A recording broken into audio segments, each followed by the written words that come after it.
Olá pessoal, hoje eu vou mostrar aqui uma forma mais básica possível da gente fazer a visualização de alguns dados através do Python, certo?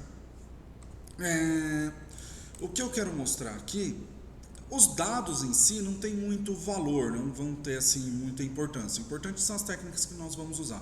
Mas só para contextualizar, eu peguei uma tabelinha na internet que faz uma relação entre a idade e o batimento por minuto do coração, a frequência cardíaca por minuto, em 75% do que ela deveria ter em relação à sua idade, né? Aí você já entra na questão de fazendo um exercício cardiovascular.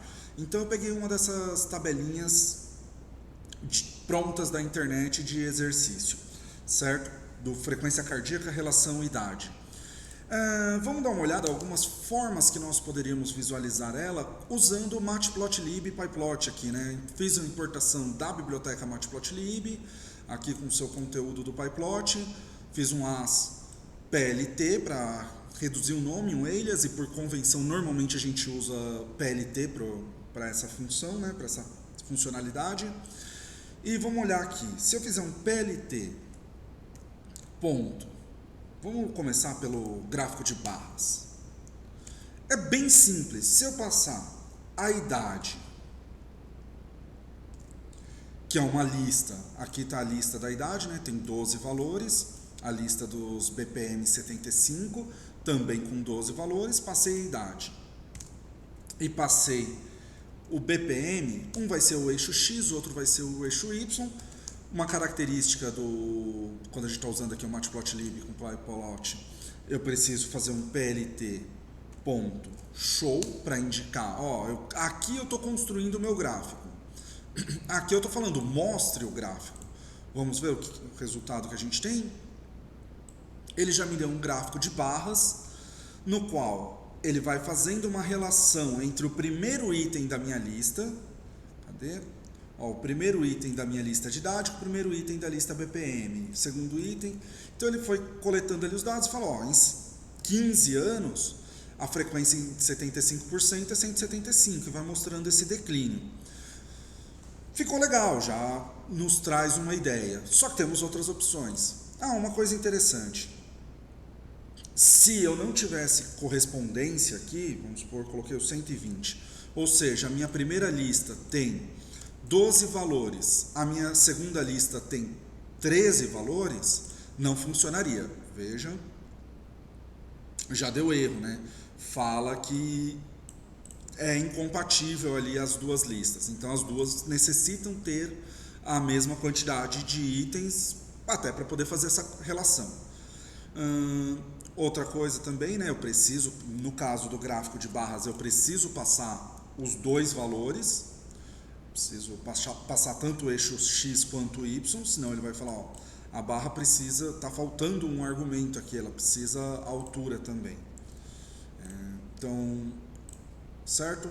Outra forma de visualizar que nós temos é o scatter. Esse aqui é bem legal. Nessa condição nossa vai ficar um pouco chato, ele não vai mostrar tão bem o que a gente gostaria de ver. Mas ele é um gráfico de dispersão. Então eu consigo ver, quando é uma situação mais aleatória, eu consigo comparar diferentes coisas, né? Aqui no caso, o pontinhos ele ficou meio sem sentido, mas poderia ser que fosse um gráfico mais disperso, então tendo pontos em cada canto. Isso é muito legal até para a gente buscar clusterização, agrupamentos, ver quem está mais próximo. O scatter é o primeiro passo para quando você quer buscar clusterização, certo? Buscar agrupamentos, semelhanças. E como terceira forma aqui de visualizar um conjunto de dados, tem o plot, que é o nosso gráfico de linhas. Percebam aqui, ele vai mostrando a ascendência dos batimentos cardíacos em relação à idade, né? Então são valores inversamente proporcionais, quanto maior o batimento cardíaco, menor a idade, quanto maior a idade, menor a frequência máxima de batimento cardíaco, né? No caso 75% que a gente está trabalhando.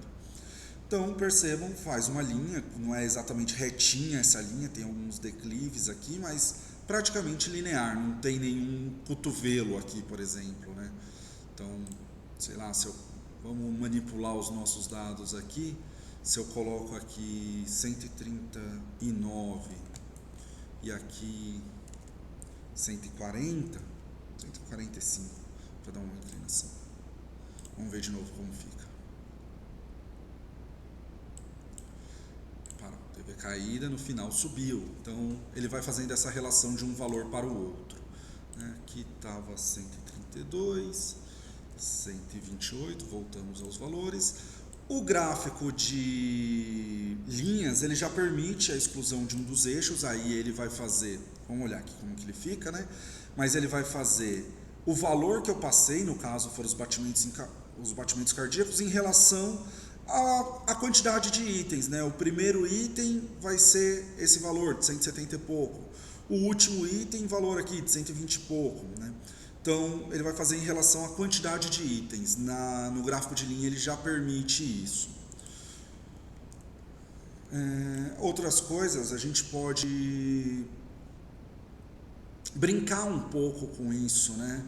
A gente pode colocar legendas, a gente pode colocar diversas informações aí que nos sejam convenientes, tá?